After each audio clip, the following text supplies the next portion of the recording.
നമസ്കാരം കൂട്ടുകാരെ. 10ാം ക്ലാസ്സിലെ മാത്സിന്റെ 3ാം ചാപ്റ്ററായ സമാന്തര ശ്രേണിയും ബീജഗണിതവും, അതിലെ 63ാം പേജിലെ ഒന്നാമത്തെ ചോദ്യം, സമാന്തര ശ്രേണിയുടെ ബീജഗണിത രൂപം കണ്ടുപിടിക്കുക. അതാണ് നമ്മൾ ഡിസ്കസ് ചെയ്യുന്നത്. ചോദ്യത്തിലേക്ക് നേരിട്ട് പോവാം. ചുവടെ പറഞ്ഞിരിക്കുന്ന സമാന്തര ശ്രേണികളുടെ ബീജഗണിത രൂപം കണ്ടുപിടിക്കുക. ഇവിടെ നമുക്ക് 6 സമാന്തര ശ്രേണികൾ തന്നിട്ടുണ്ട്. അതിൻ്റെ ബീജഗണിത രൂപം കണ്ടുപിടിക്കണം. ഓരോ സമാന്തര ശ്രേണികളുടെയും ബീജഗണിത രൂപം എന്ന് പറഞ്ഞാൽ അതിൻ്റെ n-ാം പദത്തിൻ്റെ സമവാക്യം എഴുതുകയാണ്. അപ്പോൾ n-ാം പദത്തിൻ്റെ സമവാക്യം എന്താണ്? സമാന്തര ശ്രേണിയുടെ ബീജഗണിത രൂപം എന്ന് പറഞ്ഞാൽ n-ാം പദം കണ്ടുപിടിക്കുക. അപ്പോൾ xn സമം dn plus f minus d. ഇതിൽ xn എന്ന് പറഞ്ഞാൽ n-ാം പദമാണ്, d സമാന്തര ശ്രേണിയുടെ പൊതുവ്യത്യാസമാണ്, n എന്ന് പറഞ്ഞു കഴിഞ്ഞാൽ പദത്തിൻ്റെ സ്ഥാനം. ഓക്കെ. പിന്നെ f എന്ന് പറഞ്ഞാൽ സമാന്തര ശ്രേണിയുടെ ആദ്യ പദം. അപ്പോൾ നമുക്ക് xn സമം dn plus f minus d. ഇതാണ് നമ്മൾ എന്ത് ചെയ്യേണ്ടത്? രൂപീകരിക്കേണ്ടത്. അപ്പോൾ ഒന്നാമത്തെ സബ് ക്വസ്റ്റ്യൻ, അതായത് സമാന്തര ശ്രേണി നോക്കൂ. 1, 6, 11, 16 എക്സെട്ര. ഇതാണ് സമാന്തര ശ്രേണി. അപ്പോൾ ഇതാണല്ലോ വേണ്ടത്. അപ്പോൾ നമുക്ക് ഒന്നാം പദം 1,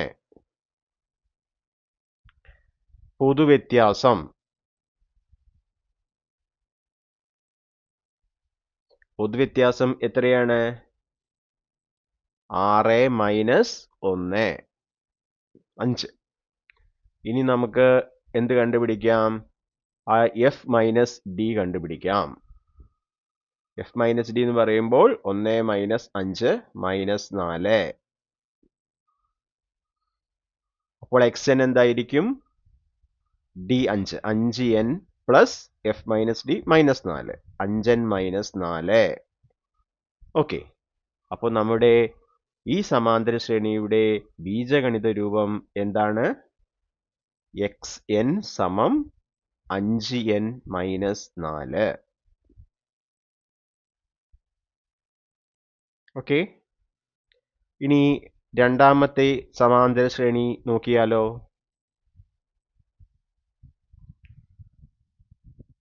2, 7, 12, 17 തുടങ്ങിയ സംഖ്യാശ്രേണിയാണ് നമ്മുടെ രണ്ടാമത്തെ ഉപചോദ്യം. അപ്പോൾ xn സമം dn plus f minus d. അതിലേക്ക് ഒന്നാം പദം f2, പൊതുവ്യത്യാസം d 7 മൈനസ് 2, 5. ഇനി f മൈനസ് d എത്രയാ? 2 മൈനസ് 5 മൈനസ് 3. ഇനി xn എഴുതാം. xn സമം ഡിക്ക് പകരം 5, 5n plus F minus D minus 3. അപ്പോൾ 5n മൈനസ് 3. അപ്പോൾ ഈ സമാന്തര ശ്രേണിയുടെ ബീജഗണിത രൂപം എങ്ങനെ എഴുതാം? xn സമം 5n മൈനസ് 3. ഓക്കെ. ഇതാണ് നമ്മുടെ മൂന്നാമത്തെ സമാന്തര ശ്രേണി. 21, 32, 43, 54 എക്സെട്ര. അപ്പോൾ ഒന്നാം പദം f21, പൊതുവ്യത്യാസം d സമം 32 മൈനസ് 21 11. ഇനി എഫ് മൈനസ് ഡി 21 മൈനസ് 11 10.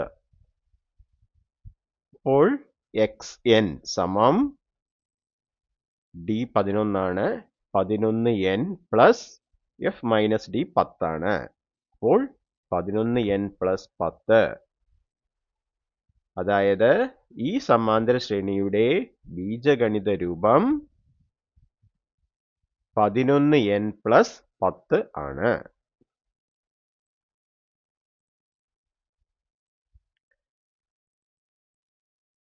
നാലാമത്തെ സമാന്തര ശ്രേണി നോക്കൂ. 19, 28, 37 എക്സെട്ര. അപ്പോൾ ഒന്നാം പദം ഫസ്റ്റ് ടേം എഫ് സമം 19, പൊതുവ്യത്യാസം D 28 minus 19 9. F minus D കണ്ടുപിടിക്കാം. 19 മൈനസ് 9 10. അപ്പോൾ എക്സ് എൻ എന്ന് പറഞ്ഞു കഴിഞ്ഞാൽ ഡി 9 ആണ്. അപ്പോൾ 9 N plus F minus D 10 ആണ്. അപ്പോൾ ഈ സമാന്തര ശ്രേണിയുടെ ബീജഗണിത രൂപം എക്സ് എൻ സമം 9 എൻ പ്ലസ് 10.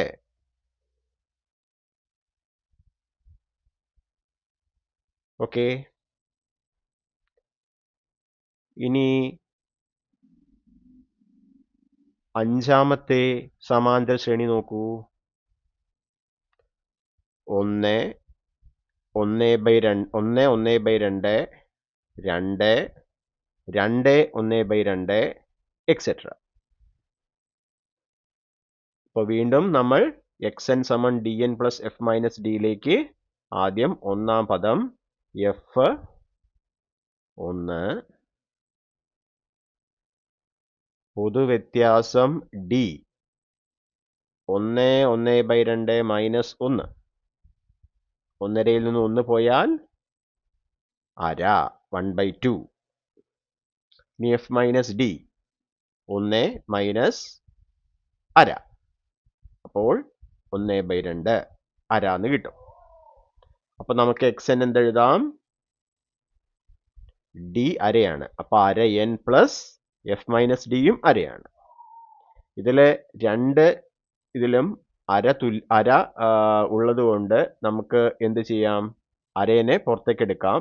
അപ്പൊ ഇവിടെ n ബാക്കി ഉണ്ടാവും, പ്ലസ് ഇവിടെ ഒരു 1 ഉണ്ടാവും. അപ്പൊ അര ഇൻറ്റു എൻ പ്ലസ് 1. അത് നമുക്ക് n പ്ലസ് 1/2 എന്ന് എഴുതാം. അപ്പോൾ ഈ സമാന്തര ശ്രേണിയുടെ ബീജഗണിത രൂപം എക്സ് എൻ സമം n പ്ലസ് 1/2. ഇനി ആറാമത്തെയും അവസാനത്തെയും ചോദ്യം നോക്കൂ. 1/6 1/3 1/2 എക്സെട്ര. അപ്പോൾ ഒന്നാം പദം എഫ് 1/6, പൊതുവ്യത്യാസം ഡി, രണ്ടാം പദം 1/3 മൈനസ് ആദ്യ പദം 1/6.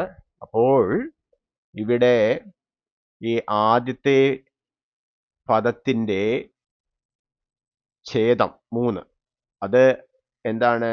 അതിന്റെ ഗുണിതമാണല്ലോ ഈ രണ്ടാമത്തെ ഛേദം. അതുകൊണ്ട് 3നെ നമുക്ക് 6 എന്നാക്കാൻ അംശത്തെയും ഛേദത്തെയും 2 കൊണ്ട് ഗുണിക്കുക. അപ്പോൾ ഇത് 2/6 ആവും. അപ്പൊ 2/6 മൈനസ് 1/6. ഛേദം തുല്യമായതുകൊണ്ട് മുകളിലുള്ളത് നമുക്ക് എന്ത് ചെയ്യാം? കുറയ്ക്കാം. 2 മൈനസ് 1 കുറയ്ക്കുകയാണ് വേണ്ടത്. അപ്പോൾ 2 1 പോയാൽ 1/6. അപ്പോൾ പൊതുവ്യത്യാസം 1/6. ഇനി എഫ് മൈനസ് ഡി കണ്ടുപിടിക്കാം. എഫ് 1/6 ആണ്, ഡി 1/6 ആണ്. കുറച്ചാൽ 0 കിട്ടും. അപ്പോൾ നമ്മുടെ എന്നാം പദം എന്തായിരിക്കും? ഡി 1/6. അപ്പോൾ 1/6 n plus F minus D 0. അപ്പോൾ n/6 എന്ന് എഴുതാം. അപ്പൊ നമുക്ക് ഈ സമാന്തര ശ്രേണിയുടെ ബീജഗണിത രൂപം xn സമം n/6 എന്ന് കിട്ടും. ഓക്കെ, അപ്പോൾ നമ്മൾ 6 ചോദ്യങ്ങളും ചെയ്തു. അപ്പൊ നിങ്ങൾ ഇങ്ങനത്തെ ചോദ്യങ്ങൾ ചെയ്യുന്ന സമയത്ത് ഇതേപോലെ സ്റ്റെപ്പായിട്ട് തന്നെ എഴുതി പഠിക്കുക. അപ്പോൾ നമുക്കത് എന്ത് ചെയ്യും, മെമ്മറിയിലേക്ക് അത് ഫീഡ് ചെയ്ത് അവിടെ അത് നിലനിൽക്കും. അല്ലാതെ എളുപ്പപ്പണി നോക്കിക്കഴിഞ്ഞാൽ നമുക്ക് പരീക്ഷയ്ക്ക് എന്താണ് സ്റ്റെപ്പ് മര്യാദയ്ക്ക് എഴുതാൻ പറ്റില്ല. അതുകൊണ്ട് സ്റ്റെപ്പ് ബൈ സ്റ്റെപ്പായിട്ട് തന്നെ എഴുതി പഠിക്കാൻ വേണ്ടി ശ്രമിക്കുക. പിന്നെ ഉത്തരം കിട്ടിക്കഴിഞ്ഞതിന് ശേഷം അത് ശരിയാണോ എന്ന് ചെക്ക് ചെയ്യണം. ഓക്കെ, ഈ വീഡിയോയുടെ ലെങ്ത് കൂടാതിരിക്കാൻ വേണ്ടിയിട്ടാണ് ഞാനത് ചെയ്യാതിരുന്നത്. അപ്പോൾ ഒരു ഉദാഹരണം പറഞ്ഞു കഴിഞ്ഞാൽ ഇപ്പം ഇവിടെ നമ്മൾ നോക്കാം. ഇതാ ഈ 5ാമത്തെ ഉപചോദ്യം നോക്കൂ. xn n+1/2 കിട്ടി. ഇനി n-ന് 1 കൊടുത്താൽ എന്ത് കിട്ടും? 2/2. അത് ഒന്നാണല്ലോ, 1ാമത്തെ ടേം ആണ്. ഇനി ഇതിൽ 2 കൊടുത്തു നോക്കൂ. അപ്പൊ നമുക്ക് 2 + 1/2 അതെത്രയാ? 3/2. ഇതെത്രയാ? ഇതിനെ നമുക്ക് 1 × 2 + 1 3/2. അപ്പൊ രണ്ടും തുല്യമാണ്. ഇനി ഇവിടെ 3 കൊടുത്തു നോക്കൂ. അപ്പൊ നമുക്ക് 4/2 2 എന്ന് കിട്ടും. അത് തന്നെയാണ് ഇത്. ഇനി നമുക്ക് എന്ത് ചെയ്യാം? 4 കൊടുക്കാം. അപ്പൊ ഇത് 5/2. 5/2 എന്ന് പറഞ്ഞു കഴിഞ്ഞാൽ 2.5 2.5 തന്നെയാണ്. ഓക്കെ, അപ്പൊ ഉത്തരം കിട്ടിക്കഴിഞ്ഞതിന് ശേഷം ഉത്തരം ശരിയാണോ എന്ന് ഒന്ന് ചെക്ക് ചെയ്ത് നോക്കുക. ഓക്കെ, അപ്പോൾ കൂട്ടുകാരെ, നമ്മൾ പേജ് 56-ലെ 1ാമത്തെ ചോദ്യമാണ് ചെയ്തത്. ഓരോ ചോദ്യവും ഓരോ വീഡിയോ ആയി ചെയ്യാനാണ് ഞാൻ ഉദ്ദേശിച്ചിരിക്കുന്നത്. അതുകൊണ്ട് നിങ്ങൾക്കത് എളുപ്പത്തിൽ തന്നെ എന്ത് ചെയ്യാം, എപ്പോൾ വേണമെങ്കിലും നോക്കാൻ എളുപ്പമായിരിക്കും. അപ്പോൾ ഈ വീഡിയോ നിങ്ങൾക്ക് ഉപകാരപ്പെട്ടു എന്ന് ഞാൻ കരുതുന്നു. നിങ്ങൾ വീഡിയോ ഇഷ്ടപ്പെട്ടാൽ ലൈക്ക് ചെയ്യണം. നിങ്ങളുടെ മറ്റുള്ള കൂട്ടുകാർക്ക് ഷെയർ ചെയ്ത് ചാനൽ സബ്സ്ക്രൈബ് ചെയ്ത് സപ്പോർട്ട് ചെയ്യുക. കൂടാതെ നിങ്ങളുടെ കമൻറ്റ് ബോക്സിൽ ഇടുക. വീഡിയോയുടെ അഭിപ്രായം അറിയിക്കുക. ഏത് രീതിയിലുള്ള ഇമ്പ്രൂവ്മെൻ്റ് ആണ് നടത്തേണ്ടത് എന്നുള്ളത് കൂടി നിങ്ങൾ ഒന്ന് മെൻഷൻ ചെയ്യുക. അതിനനുസരിച്ച് നമുക്ക് വീഡിയോ മോഡിഫൈ ചെയ്യാം. അപ്പോൾ വീഡിയോ കണ്ട എല്ലാ കൂട്ടുകാർക്കും നന്ദി. അടുത്ത വീഡിയോ വരെ എല്ലാവർക്കും ബൈ. Thank you.